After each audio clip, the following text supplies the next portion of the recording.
자, 오늘 함께 보실 말씀 신약 성경입니다. 고린도전서 2장 10절부터 16절까지 말씀을 보도록 하겠습니다. 신약 성경 고린도전서 2장 10절부터 16절까지 말씀을 저와 여러분이 나눠서 교독하도록 하겠습니다.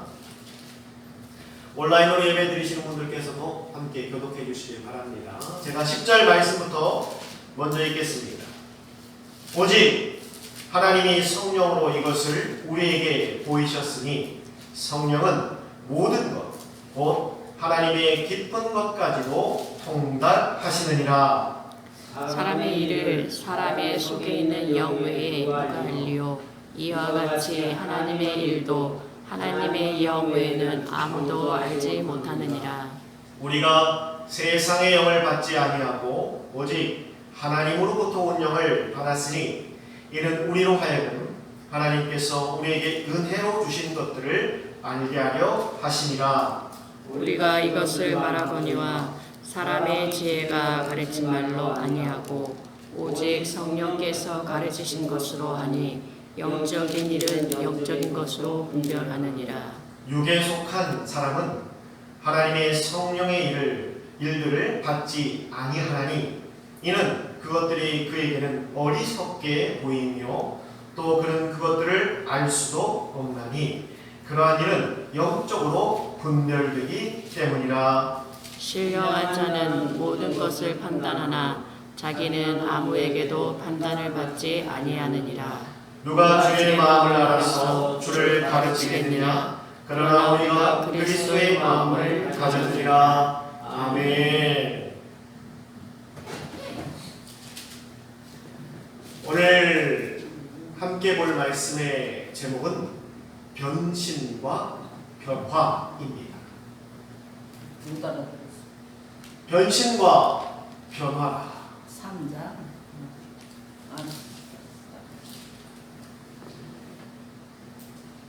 언뜻 듣기에는 좀 같은 뜻의 단어로 보입니다. 그런데 이 변신과 변화라는 단어는 좀 많이 다른 뜻을 갖고 있습니다. 우선 변신은 근본적인 형질은 그대로 남겨두고 겉 모양만 바꾸는 것을 변신이라고 말합니다. 또한 변화는 그럼 무엇입니까? 그것은 근본 형질과 모양까지 완전히 새롭게 바꾸는 것을 뜻합니다. 간단히 말하면 변신은 내 몸은 그대로 놔두고 내 겉에 입은 옷만 바꾼다라는 것과 비슷합니다. 그럼 변화는 무엇이냐? 옷만 바꾸는 게 아니라 아예 내 몸까지 다 새롭게 바꾸는 걸 변화라고 말합니다. 성도 여러분, 우리가 예수님을 믿고 구원받은 것은 육신과 세상에 속한 마음과 생각 그리고 삶을 그대로 남겨두고 겉모습만 구원받은 사람처럼 변신하는 것이 결코 아닙니다. 우리가 예수님을 믿고 구원받았다, 하나님의 자녀가 되었다라고 말하는 것은 사도 바울의 고백처럼 이전 것은 다 지나갔으니 보라 새 것이 되었도다. 할렐루야. 우리가 구원받았다는 것은 우리의 모든 것이 새롭게 변화되었다는 것입니다. 무엇이 변화되는 것입니까? 첫째, 우리의 삶의 방식이 변화됩니다. 또한 우리의 행동이 변화됩니다. 우리의 인간관계도 변화됩니다. 그리고 우리의 마음과 속 사람까지 완전히 새롭게 변화되는 것이 바로 우리가 구원받았다는 새 사람이 되었다는 것을 뜻하는 것입니다. 이것을 좀 더 구체적으로 우리가 한번 살펴보자면 우리가 구원받게 되면 가장 먼저 변하는 것이 바로 우리 삶의 방식이 변화됩니다. 예전에는 하나님 앞에 예배하며 기도하는 삶이 우리에게 없었습니다. 그저 나를 위해서, 내 인생의 목표를 위해서만 달려왔고 살아왔던 삶이었습니다. 그러나 예수님을 믿고 구원받는 그 순간부터 이제 우리는 하나님을 찾기 시작합니다. 하나님 앞에 예배하기 시작합니다. 하나님 앞에 기도하기 시작한다는 것입니다. 예수 믿기 전에는 전혀 없었던 삶의 방식이었습니다. 그러나 우리가 구원받은 이후에 예배하는 사람으로, 기도하는 사람으로 그 삶의 방식이 완전히 변화된다는 것입니다. 두 번째, 우리가 예수를 믿고 어떻게 변화되는가? 우리의 행동이 완전히 달라집니다. 그저 세상의 향락을 쫓아 살던 삶에서 이제는 하나님의 말씀에 순종하려는 삶으로 변화된다는 것입니다. 예전에는 하나님을 의식하지도 않고 그 말씀에 귀담아 들을 이유도 없었습니다. 그러나 우리가 구원받은 이후에 이제 내 삶을 돌아보기 시작합니다. 그리고 내가 혹여나 죄악된 마음이나 생각들을 품은 것들이 있다면 성령께서 그것을 깨닫게 하신다는 겁니다. 그러면서 차츰차츰 예수 믿는 사람들은요, 누가 시키지 않아도 점점 세상의 향락들을 하나씩 끊어내게 됩니다. 제가 가끔 전도하다 보면요, 그런 얘기 하시는 분들이 있습니다. 제가 담배를 못 끊어서 그래서 제가 교회를 못 가겠습니다. 그런데 여러분, 담배 핀다고 해서 지옥 가는 건 아닙니다. 담배 핀다고 지옥 가는 건 아니에요. 그런데 이 교회에 가면 담배 피지 말고 술 마시지 말고 해야 된다는 그런 생각들을 교회 밖에 사람들은 갖고 있어요. 그래서 교회 갑시다 그러면 아이고 제가 아직 담배를 못 끊어서, 아이고 제가 아직 술을 못 끊어서 못 가겠습니다라고 이야기하시는 분들이 계십니다. 그러나 여러분, 제가 그런 분들에게 이런 이야기를 합니다. 담배 때문에, 술 때문에 교회를 나오고 또 그것을 하지 말아야 된다는 것이 중요한 것이 아니라 예수님을 만나게 되면 자연스럽게 우리 몸에 해로운 것들은 성령께서 금하도록 만들어 주실 테니까 걱정하지 마시고 나오십시오. 실제 여러분들, 예전에 막 하루에 한 갑씩 담배를 피는 사람들도요, 예수 믿고 난 후에 단 하루 만에 그 담배를 끊어버리는 사람들이 있습니다. 사람의 의지로는 불가능합니다. 성령께서 우리가 원하면, 간절히 소망하면 하나님께서 그렇게 만들어 주십니다. 그래서 우리가 구원받는다, 예수 믿는다라고 하는 것은요, 이처럼 우리의 삶의 그런 모습들이, 행동들이 변화되는 것입니다. 또한 세 번째, 우리가 예수 믿고 변화되는 게 무엇인가? 우리의 인간관계가 변화됩니다. 우리가 만나는 사람들이 바뀐다라는 거예요. 무슨 말인가? 예수를 모르는 사람들과 늘 어울려 다니며 함께하던 우리의 삶이었는데, 우리가 예수를 믿고 난 다음에는요, 점점점 그런 사람들이 우리에게서 떠나갑니다. 예수 안 믿는 친구들이 떠나기 시작하고요, 예수 안 믿는 주변의 사람들이 내게서 떠나기 시작합니다. 목사님, 그런 사람도 저에게 소중한 사람인데 그런 사람들이 떠나는 건 안 좋은 거 아닌가요? 물론 지금 당장은 좀 서운하고 섭섭할 수 있어요. 아쉬울 수도 있습니다. 그러나 여러분, 우리가 예수 믿고 구원받아 새로운 사람으로 변화되면요, 그 새로운 사람에 맞는 사람들로 다시금 하나님께서 채워주심을 믿으시기 바랍니다. 우리가 예수 믿기 전에는 예수를 전혀 모르는 사람들과만 어울리게 되어 있어요.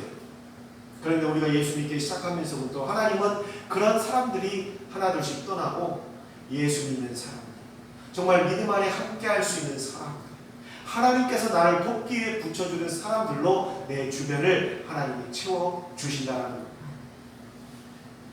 예수님께서도 마태복음 19장 29절에 이렇게 말씀하셨습니다. 우리가 예수를 믿게 되면, 신앙생활을 하게 되면 예수 안 믿는 집이나 형제나 자매나 부모나 자식까지 너희를 떠날 수 있다라고 이미 말씀하셨습니다. 실제 그래요. 우리가 신앙생활 열심히 하다 보면 주변에 예수를 관심이 없거나 또 심지어 예수님을 싫어하는 사람들도 있어요. 그런 사람들은 자연스럽게 우리 곁을 떠납니다. 왜냐하면 대화가 안 되고요, 문화가 다르니까 떠나요.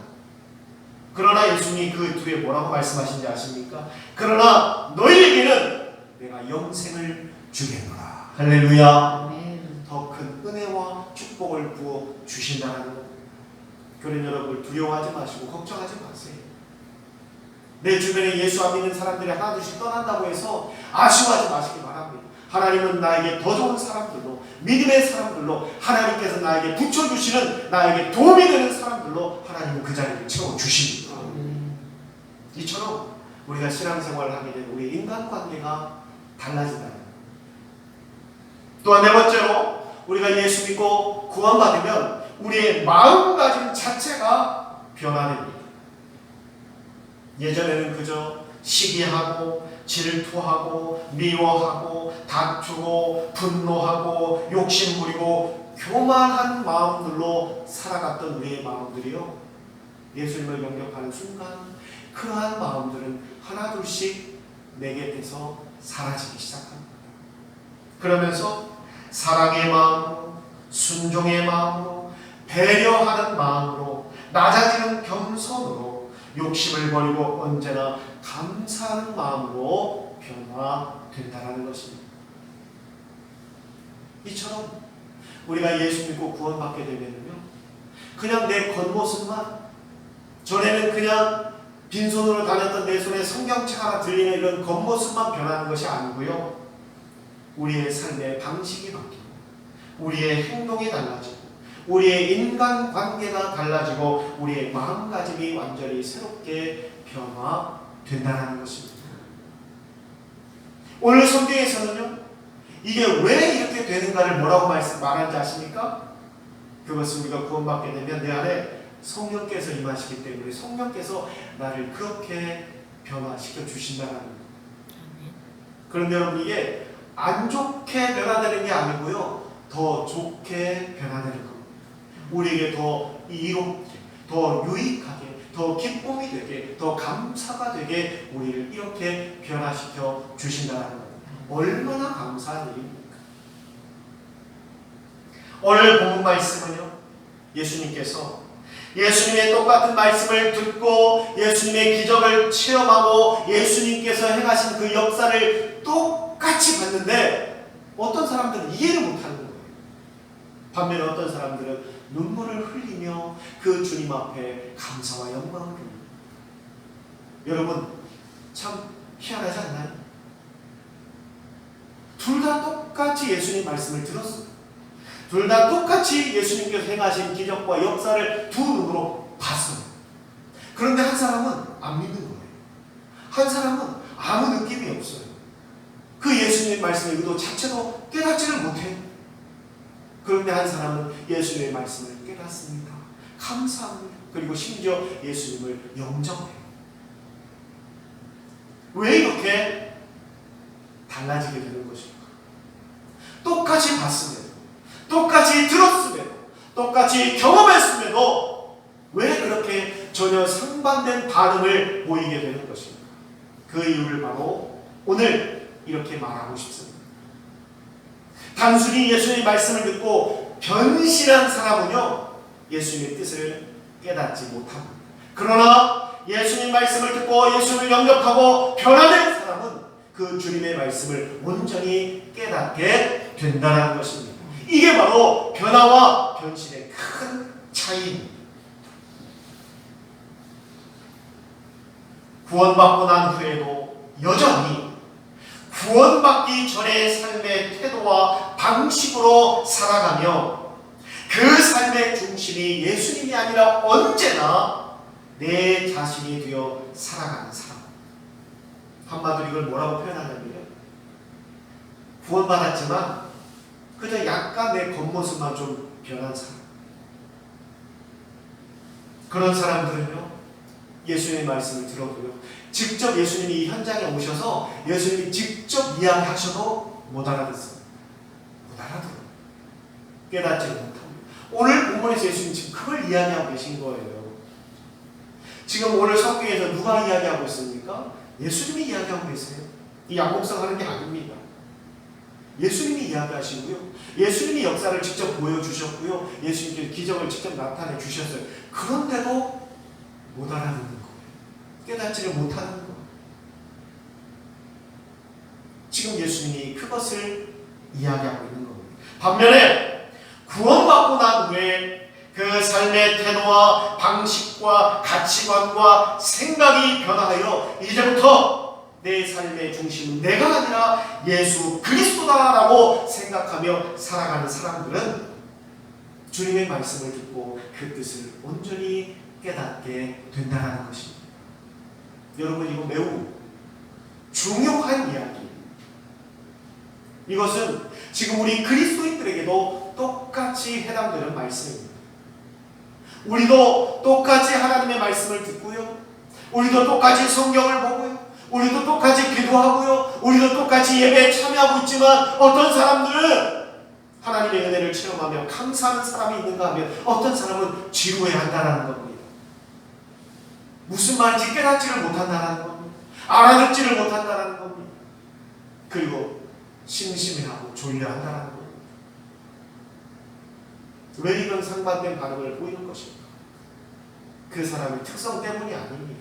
그 사람의 지식 수준 때문이 아니에요. 그 사람의 경험의 유무 때문이 아닙니다. 그 사람이 얼마나 많은 것을 알고 있는가의 차이가 아니에요.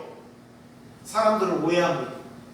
공부 많이 하고요. 똑똑하고 세상적으로 지식이 많은 사람들이 더 잘 알아듣고 더 잘 이해할 거라고 사람들은 착각하고 있어요. 여러분, 이단 중에 신천지 아시죠? 신천지 정말 조심해야 됩니다. 신천지. 거기 잘못 들어가면 폐가 나옵니다. 폐가 나. 집안이 거덜납니다. 난리가 나요. 그 신천지 이단에 가면요. 그렇다고 양목사가 신천지 가봤다는 게 아닙니다. 거기에 들어가서 잠입하는 사람들도 있고요. 막 조사하는 사람들도 있어요. 근데 그런 사람은 아무나 하는 게 아니고 특별히 훈련받은 사람들이 이단에 대한 정보를 펴와야 하기 때문에 그래서 그걸 가지고 교회들에게 가르치고요. 자료도 줍니다. 조심하라. 근데 보면은요. 거기 가면 의외로 신천지에 똑똑하다. 세상에서 정말 똑똑하고 잘났다는 사람들이 많대요. 의사, 판사, 심지어 검사들도 있다고 합니다. 신천지. 우리가 생각할 때 여러분들한테 가서 이만희가 예수님입니다. 제리만 예수님이다라고 하면 여러분들 그 말 믿겨져요? 콧방귀도 안 끼죠? 말도 안 되는 소리잖아요. 무슨 이만희가 예수입니까? 그냥 노인네. 힘없는 노인네입니다. 그런데 신천지 사람들은요 예수님을 떠받들고 있어요. 심지어 죽으면 부활도 안 돼요. 이만희가. 이런 말도 안 되는 소리를 지금 믿고 있다니까요. 이만희가 예수님이고요. 죽으면 부활할 거니까 걱정 안 합니다. 말 됩니까? 말도 안 되는 거예요. 그런데 우리는 이 말을 들으면 신경도 안 쓰잖아요. 왜? 말도 안 된다는 걸 알고 있잖아요. 우리는. 그런데 세상에 똑똑하다는 사람들은요 그 철석같이 믿고 있어요. 그래서 그 사람은 이만희한테 막 돈도 갖다 바치고 재물도 갖다 심지어 자신의 건물까지 갖다 바친대요. 얼마나 어리석습니까? 얼마나 어리석어요. 세상에 나와서는 자기가 세상에 가장 똑똑한 사람이라고 떠들고 다닐 거 아닙니까? 세상에 가장 똑똑하다고 떠들고 다닐 거 아니에요. 근데 우리 눈에 보기에는 세상에서 가장 어리석은 사람들이에요. 여러분, 하나님의 말씀을 듣고 깨닫는 거는요 지식의 수준의 문제가 아니에요. 공부를 많이 했다고 해서요 학식이 높다고 해서 하나님 말씀을 잘 깨닫고요. 저는 초등학교밖에 못 나왔어요. 저는 심지어 초등학교도 안 나왔어요. 그래도 저는 하나님의 말씀 전혀 아니에요. 성경을 봅니다. 여러분, 예수님을 따르던 그 12명의 제자 가운데요 한두 명 빼고는 다 정말 이런 말 표현해서 정말 죄송합니다. 무식쟁이였어요. 무식쟁이. 공부도 제대로 안 한 사람들이. 베드로는 그냥 어릴 때부터 태어나서요 보기만 잡던 사람이었어요. 평생. 공부 자체를 한 번도 해본 적이 없어요. 그런데 베드로가 어떤 사람이 됐습니다. 그 수천 명 앞에 설교하는데 그 모든 사람들이 그 말씀 듣고 감동을 받아요. 심지어 그곳에 있던 바리새인들 또 종교 지도자들이 보고 이야기하잖아요. 저 베드로가 갈릴리에서 고기만 잡던 어부 아니더냐. 어떻게 처자가 저렇게 똑똑해졌느냐. 똑똑해진 게 아니에요. 성령께서 임하시면요 가능해지는 겁니다. 그래서 하나님의 말씀을 들을 때 공부를 많이 했다고 해서 학식이 높다고 해서 그 말씀을 잘 이해할 수 있는 게 아니에요. 오늘 예수님이 그걸 지금 정확하게 지적하고 있습니다. 누구는 하나님의 말씀을 듣고도 못 알아듣는 사람이 있고, 누구는 하나님의 말씀을 듣고 눈물을 흘리며 감동하는 사람들이 있다. 왜 그런가? 그저 구원받고 내가 하나님을 믿는다고 말하면서 내 속사람은 하나도 바뀌지 않고 내 겉모습만 그냥 살짝 변신한 사람은요 그 주님의 말씀을 들어도 깨달을 수가 없습니다. 오늘 예수님 정확히 얘기하잖아요. 깨닫지 못한다. 알아듣지 못한다. 심지어 뭐라고 예수님 말씀하시지 아십니까? 그런 사람들은 겉만 똑똑해가지고요 심지어 그걸 뭐라고 조롱한다? 참 어리석다. 조롱까지 한다. 예수님을 보고 어리석다 조롱까지 한다. 그저 단순히 내 겉모습만 좀 바꿨다고 해서 그 사람이 하나님의 뜻을 이해할 수 있는 게 아닙니다. 우리의 속사람부터 내 삶의 모든 것, 내 태도와 내 가치관이 변화되어야 돼요. 그래야 비로소 예수님께서 하신 말씀의 의미를 깨닫게 된다는 것입니다. 그래서 오늘 성경 말씀을 제가 여러분들이 이해하기 쉽게 다시 한번 읽어드리겠습니다. 성경 보지 마시고 제 말을 들으세요. 성경에 써 있는 게 아니고 성경에 너무 어려운 고어로 되어 있기 때문에 아주 쉬운 말로 예수님께서 하신 말씀을 여러분들이 풀이해서 알려드리겠습니다. 11절부터 제가 풀이합니다. 11절에 사람의 생각에 머물러 있으면 절대 하나님의 뜻을 알 수 없다. 12절에 우리가 하나님의 영을 받아야 하나님께서 우리에게 주신 그 축복이 뭔지를 알 수 있다. 13절에 말합니다. 하나님께서 주시는 축복은 사람의 지식과 지혜로 해석할 수 있는 것이 아니라 오직 하나님의 말씀과 성령으로만 해석할 수 있는 것이다. 14절에 말합니다. 육신과 세상에 속한 자들은 죽었다 깨어나도 예수의 말씀을 알아듣지 못합니다. 15절에 말합니다. 그러나 예수님을 믿는 자에게는 주님의 마음을 우리에게 주셨으니 깨달아 알려고 배우려고 우리가 열심히 노력하지 않아도 저절로 알게 된다. 할렐루야. 네. 오늘 말씀이 바로 그 뜻입니다. 그 뜻이에요.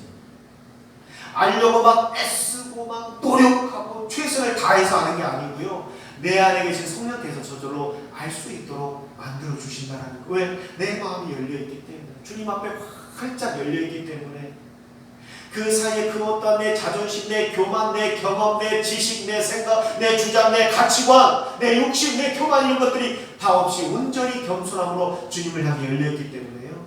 주님께서 주시는 말씀이 다 하나하나 깨닫게 되고요. 알아갈 수 있다는 거죠. 이건 우리의 지식과 능력으로 되는 게 아니라 뭐라고요? 성령께서 그렇게 주신다는 겁니다. 어떤 꼬마가 있었는데요. 어린이가 매일마다 엄마에게 100원씩을 받아갔습니다. 100원씩. 100원씩 왜 받아갔느냐? 학교 앞에 그 문방구에서 사탕을 파는데 그 100원이에요. 그래서 그 어린이는 매일마다 그 100원을 받아가는 게 그 어린이의 낙이었습니다. 낙. 제가 우리 보건사님을 모시고 다니면서 예전에 보건사님이 신입살이 할 때 그쪽에 뭐죠? 시동생? 매일 아침마다 학교 갈 때 보건사님한테 돈을 달라고 하는데 과자를 사 먹어야 된다. 그래서 매일마다 돈을 줬대. 그래서 안 주는 날은 그 줄 때까지 계속 보건사님 주변을 빙빙빙빙 돌면서 학교를 안 가고. 왜? 돈을 5원인가를 줘야지 학교를 가는 거야. 이 꼬마도 그랬어요. 매일마다 엄마한테 100원씩을 받아갔어요. 그래서 그걸 가지고 사탕을 사 먹은 게 이 꼬마의 너무나 큰 낙이었어요. 그런데 하루는 그 집에 삼촌이 왔습니다. 삼촌이 와가지고 너무나 귀여워가지고 삼촌이 얘딱 하면서 10,000원을 주는 거예요. 10,000원을 소녀를. 얼마나 큰 돈입니까? 그쵸?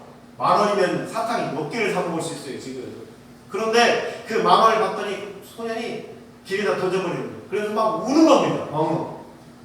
삼촌 이거 말고 100원 100원. 야 아가 이게 더 좋은 거. 아 필요 없어 이거 100원 100원. 계속 우는 거예요. 달라고.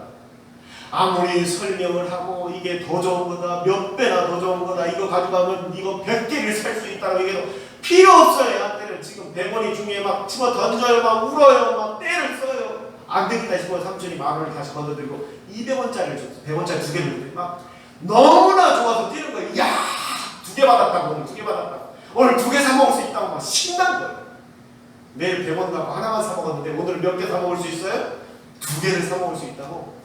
그 소녀는 자기 인생에서 가장 행복한 날에, 와, 내가 100원짜리를 2개나 받았어. 너무나 좋아. 성도 여러분, 깨닫지 못하면요, 하나님께서 큰 축복을 주고 계시는데도 알지 못합니다. 알지 못해요.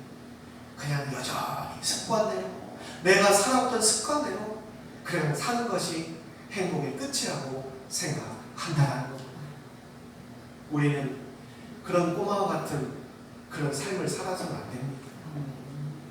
사랑하는 성도 여러분, 하나님께서 우리를 구원하시고 천국 백성과 자녀 삼아주신 축복이 무엇인지, 그 크기가 얼마나 크고 얼마나 위대한지, 그리고 우리의 삶 속에서 베풀어 주시는 그 은혜가 지금 무엇인지 깨닫기 위해서는 우리는 변화해야 합니다.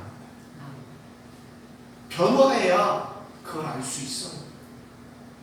단지 예수 믿는 흉내를 내며 그저 예수 믿는 것처럼 보여지고 그저 신앙생활 하는 것처럼 보여지는 그러한 변신의 삶으로 주님의 참뜻을 깨닫지도 못하고 주님께서 주시는 은혜를 알지도 못하고 하나님께서 나를 향해 예배해 두신 그 축복의 가치도 알지 못하며 그저 늘 인상 쓰고 불평, 불만 가운데 살아갈 수밖에 없다는 것.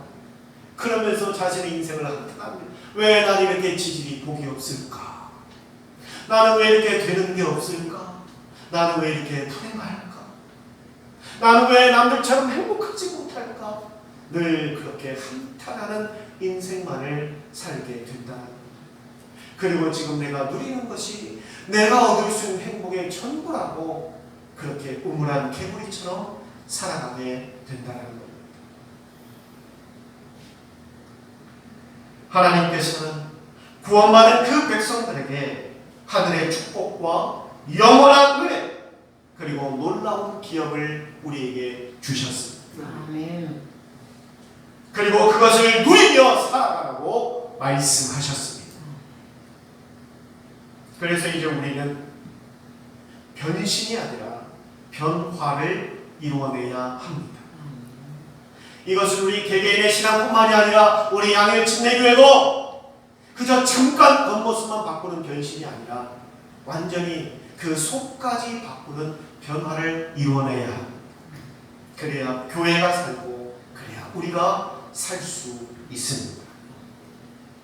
저는 우리 성도 여러분들이 그저 겉모습만 조금 예수 믿는 모습으로 흉내내는 변신이 아니라 그 속 사람까지, 속 마음까지, 나의 삶의 태도, 나의 가치관, 나의 삶의 방식까지 온전히 다 변화됩니다.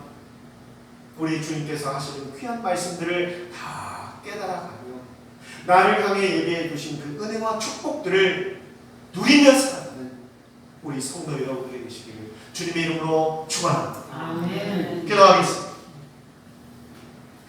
귀하신 아버지 하나님, 하나님께서는 언제나 우리에게 큰 은혜와 축복을 부어주시고 계십니다.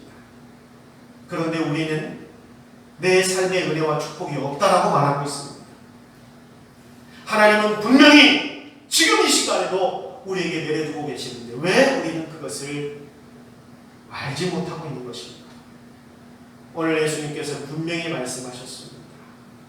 그저 속 사람은 하나도 바뀐 것이 없고 예수 믿기 전이나 예수 믿는 후나 아무런 삶의 태도나 가치관도 변화된 것이 없이 그저 겉모습만 예수 믿는 것처럼 보이고 그저 겉모습만 예수 믿는 것처럼 흉내내고 그저 겉모습만 신앙생활하는 것처럼 냄새에 풍겨서는 그러한 은혜와 축복을 깨닫지 못한다고 말하고 있습니다. 하나님, 이 말씀을 듣는 우리 성도들, 정말 저들의 삶이 이제는 그저 변신하는 거에서 멈추지 말고 그들의 삶이, 가치관이, 그리고 삶의 태도가 그 속사람까지 완전히 변화되는 역사가 있게 하여 주시옵소서. 아멘. 변화되어야 나를 향해 열려있는 하늘의 문이 보이는 것이고, 변화되어야 나를 향해 뻗고 계시는 하나님의 은혜의 손이 보이는 것이고, 변화되어야 나를 향해 예배해 주신 하나님의 축복이 보이게 된다는 것을 깨달을 수 있게 하여 주셔서 우리 모든 성도들이 변화되어 하나님께서 주신 귀한 은혜와 축복 가운데 살아갈 수 있도록 역사하여 주시옵소서. 아멘.